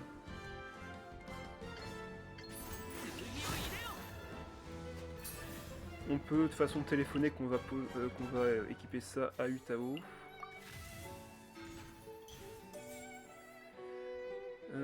Et on peut rendre 2 points de vie à Xingqiu qui pourra sûrement être utile plus tard. Allez. Donc là, surcharge sur Chongyun, mais c'est pas spécialement grave. On arrive sur Utao, qui est plein de vie. On a récupéré des trucs intéressants pour pouvoir équiper l'arme et se mettre un petit shield. Donc là, la question qui maintenant, c'est est-ce qu'il reste sur Xiangling ou est-ce qu'il va faire son déchaînement avec Naïda? Ou peut-être les deux ce tour-ci.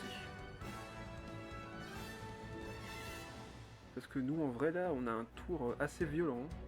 On a le plat, on peut équiper l'arme, ou non.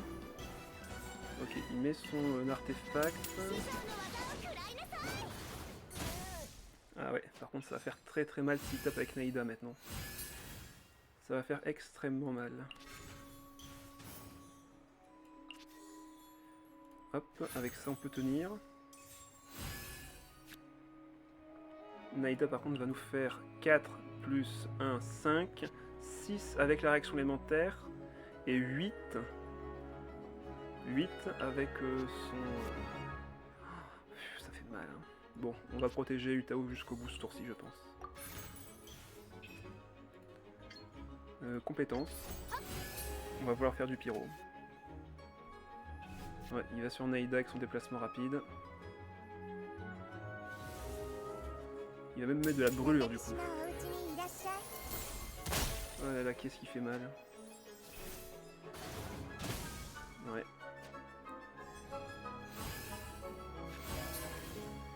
Là même si j'attaquais je faisais que 7. Donc on va remonter. L'arme, équiper ça. Et on va aller sur Xingqiu. Comme ça, il va prendre les dégâts, la surcharge. Ça va le faire aller sur Chongyun qui va prendre les dégâts de Naïda. Et on pourra normalement finir la game avec Utao. Du moins, c'est comme ça que je vois les choses. On peut poser gratuitement Natsuki. Et maintenant, on va voir ce que fait l'adversaire. Ok, on pioche ça. Il a un point de vie.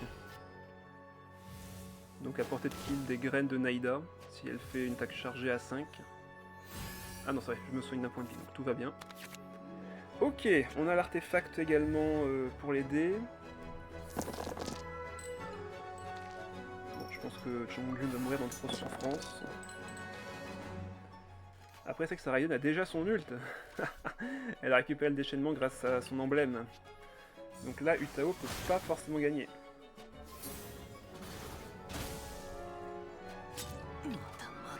Bon, on va forcément sur elle. Du coup, on a 7 points de vie et lui par contre il va nous faire 5 points, donc il nous met 7. Ah non. Il me tue Utao si jamais il tape avec Raiden. S'il tape avec Raiden, il me tue Utao.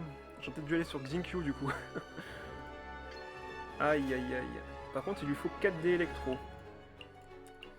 Il lui faut 4 dés électro. J'espère que j'ai pas raté grand chose, j'étais AFK. Bah là on est en combat à mort. Je pense que je vais devoir retourner sur Xingqiu tout de suite. Mais je peux finir la game. Hein. Je peux finir la game avec Utao ce tour-ci. Ok, il lance sa compétence. Donc là, on est bon normalement. Normalement, on est bon. On peut mettre ça, récupérer 2 dés.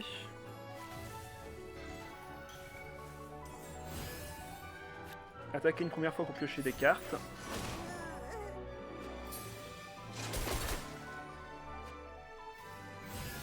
Parfait, ode à la lyre. Qui me fait remonter cette carte. On gagne un dé et on perd un dé, donc ça ne sert à rien. On peut juste mettre gratuitement le boucle d'oreille du parieur. Frapper une deuxième fois. Donc là, peu importe qui jouera, c'est gagné. Elle est gelée. On frappe à 6. Et là, c'est gagné.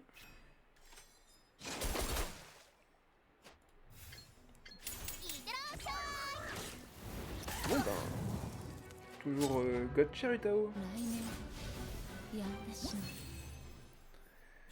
Toujours God Chair 4-0. Alors, qu'est-ce que c'est que ce truc? Chi-Chi Deya Eula. C'est pas un deck triple élémentaire.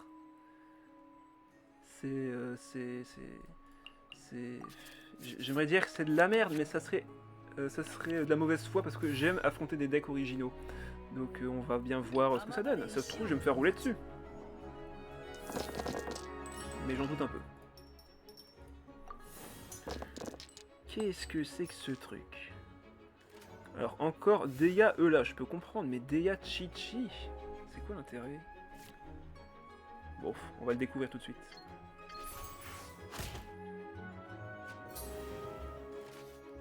C'est du Melt version TCG. Sûrement. Sûrement. On peut équiper ça ou juste poser ces deux-là en vrai. Ouais, on va juste taper encore une fois. Et avec les 2 dés, on va poser Chef Mao et Nanatsuki. Ok, il pose la chambre de Jade. Chambre de Jade qui, je rappelle, va devenir une carte excellente. Il va sur Chi-Chi poser sa compétence à tous les coups. Peut-être que c'est une team pour Chi-Chi, ça se trouve. Hein. Layla, enfin Eula, elle est juste là pour bait. Hein. En fait, il va suréquiper Chi-Chi et je pourrais pas la tuer, un truc comme ça. Bon, normalement, la mec, tu fais compétence, n'est-ce pas? D'accord. Compétence. Tu vas lancer ta compétence, n'est-ce pas? Tu mets un décrio, d'accord. Tu vas donc lancer ta compétence. Ok, c'est bon, il a trouvé le bouton. Ouf, tout va bien. J'ai déjà fait fin de tour, hein, donc peu importe ce que tu fais, je peux pas le contrecarrer. Si tu veux te repositionner sur, par exemple, là, c'est le bon timing, hein, en vrai.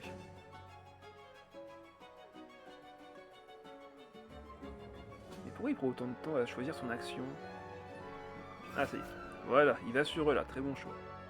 Vu que là, je me fais prendre une action élémentaire, je vais forcément faire mon déchaînement, et du coup, bah, il pourra peut-être me tuer Xinkyu, hein, ça se trouve. Hein. Il peut, hein. Ok, il va me falloir un peu plus de dés que ça en hydro. Ça fera l'affaire.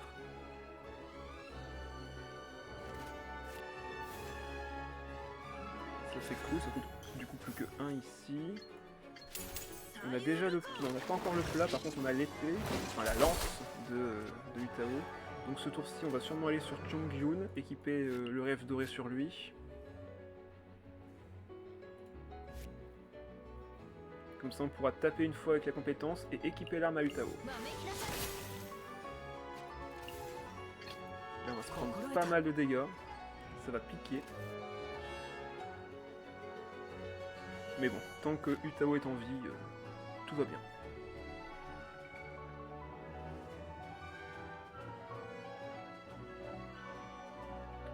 Est-ce qu'il va aller sur Deya du coup?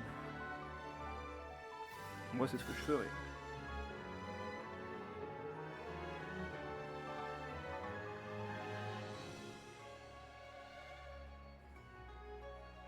En tout cas c'est bien, il prend son temps pour réfléchir, j'apprécie. Ok, et il va sur Deya, avec l'artefact. Ouais, pour l'instant il joue bien en face.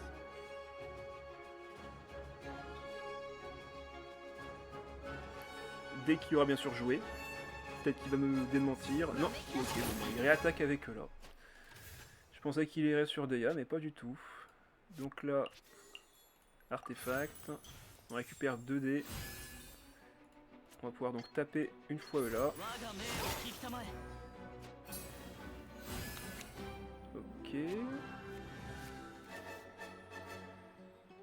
Ah par contre, ouais, j'ai pas encore eu assez de dés pour équiper sur Utao malheureusement, mince. Allez, va sur ta Deia, fais fin de tour. Ou sur Chi-Chi, c'est un très bon choix aussi. Voilà. Alors, de mon côté, là je vais me prendre 3 points de dégâts, 4 ici. Donc là, Chongyun n'est pas mort, mais il va mourir au prochain tour si Chi-Chi attaque. J'aurai combien de points de vie là? 7 si je me soigne. Ou sinon je peux juste bloquer avec le beignet lotus. Ça fera que je serai encore à 4 points de vie. Allez, faisons ça. Ah, c'est vrai que j'ai récupéré un dé en plus avec le chef. J'ai récupéré un bon plat pour le prochain tour. On va soigner Xingqiu. Et on va lui mettre l'artefact, je pense. Comme ça, si jamais il a besoin d'être switch sur lui, il pourra s'occuper des dégâts. Voilà, comme ça on prend que 1. On a le remontoir de l'arme, on a le remontoir de l'artefact. Ça c'est très très bon. On va voir si on peut trouver le kill ce tour-ci.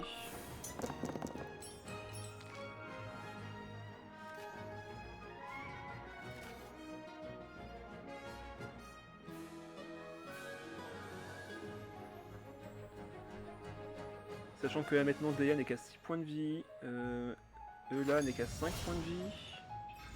Il équipe sa Chi-Chi comme j'avais prévu au début.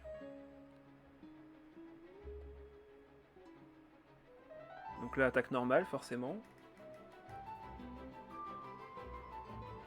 Il me met 3. Heureusement que je suis à 4 points de vie. Sauf si il a une carte pour faire plus de dégâts. Dans ce cas là il me contre un peu. Vu qu'il a 2 cryo, il a la résonance cryo pour faire 2 points de dégâts de plus. Et si Chongyun meurt, je ne peux pas remonter l'artefact. Est-ce qu'il a la carte? Et surtout, est-ce qu'il a les dés?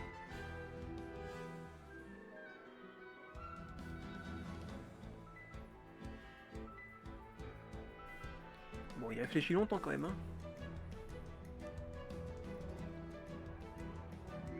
Il réfléchit longtemps. Ok, il n'y avait pas la carte de résonance. Bon bah du coup nous on va se faire plaisir. Hein. Hop, on remonte ça.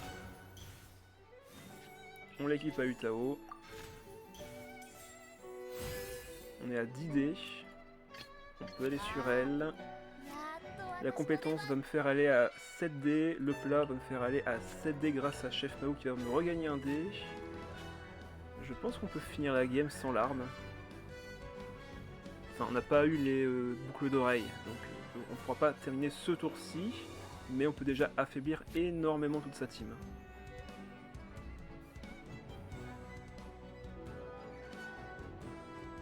Ouais. Donc là il a son déchaînement élémentaire.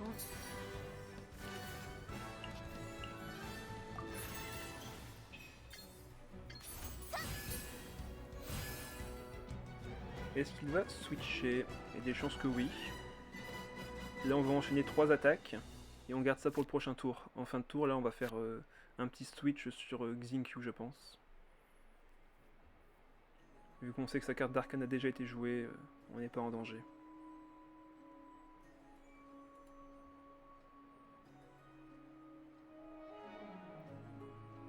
Voilà, il va sur là. On va pouvoir vaincre là, lui enlever ses 2 charges.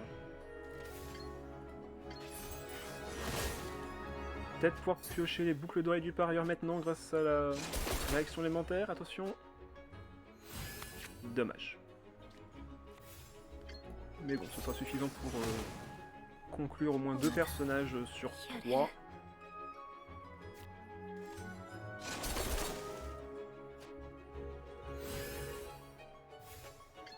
On lui remet 5. On met de l'hydro sur Chi-Chi.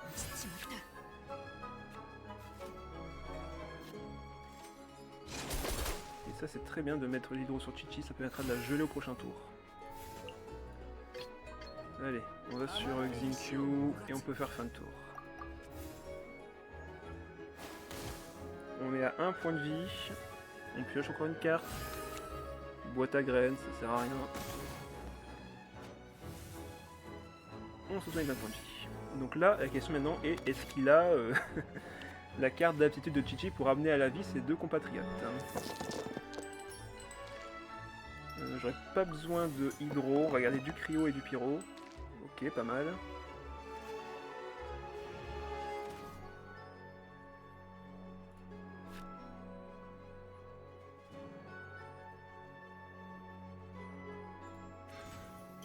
Ok, Vanarana ça sert à rien, donc pourquoi tu le poses?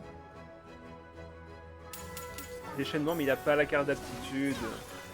Terrible. Terrible pour lui. Bah on va le geler. Et là c'est fini. On aura juste à switch sur Utao et terminer la game. Voilà. Le fameux gel qui peut pas contrer. Il a 5D, il pourrait attaquer pour soigner mais il peut pas parce que ben, je l'ai gelé. Il pose du soin mais bon ça sert déjà à rien. Pose plus de soins si tu veux, c'est déjà trop tard.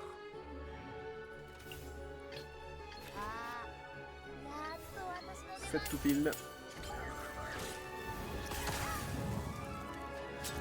Bon bah c'est un 5-0. C'est un 5-0 avec le deck Utao. Toujours aussi fort. C'est dommage qu'on ne voit pas plus que ça Utao. Je pense que j'en ai jamais beaucoup affronté dans le TCG ces derniers temps. J'ai dû en affronter que une ou deux fois et encore j'ai des doutes sur le 2. Bon bah voilà. C'était simple en vrai. Alors, consulter. Donc Xingqiu, j'ai déjà joué un peu avant, donc ses stats sont pas trop intéressantes, ou du moins représentent pas ce qu'on a fait. Adversaire éliminé 0, adversaire éliminé 13, voilà. Sur tous les personnages, enfin sur les 15 personnages affrontés, elle a pris le kill 13 fois. Donc Utao, toujours forte, toujours viable, 108 dégâts infligés, subit 44, couronne des champions obtenue 10, on s'en fiche un petit peu. Coup de puissant 9, je pense pas qu'on puisse aller plus haut avec cette version-ci. Ah si, il y a moyen d'aller un peu plus haut, c'est si l'adversaire est gelé et a de l'hydro sur lui. Voilà, dans ce cas-là on peut aller à 11 points de dégâts, mais généralement vous faites 9 maximum. Rendez-vous mardi pour les derniers matchs de la 4.4. Avant les nerfs, enfin les modifications plutôt, c'est pas spécialement un nerf, même si sur le papier c'est clairement un. Et du coup, ben, on s'affrontera du coup mardi, ça marche. Allez, bonne journée à tous, bon week-end, et à mardi. Bye bye.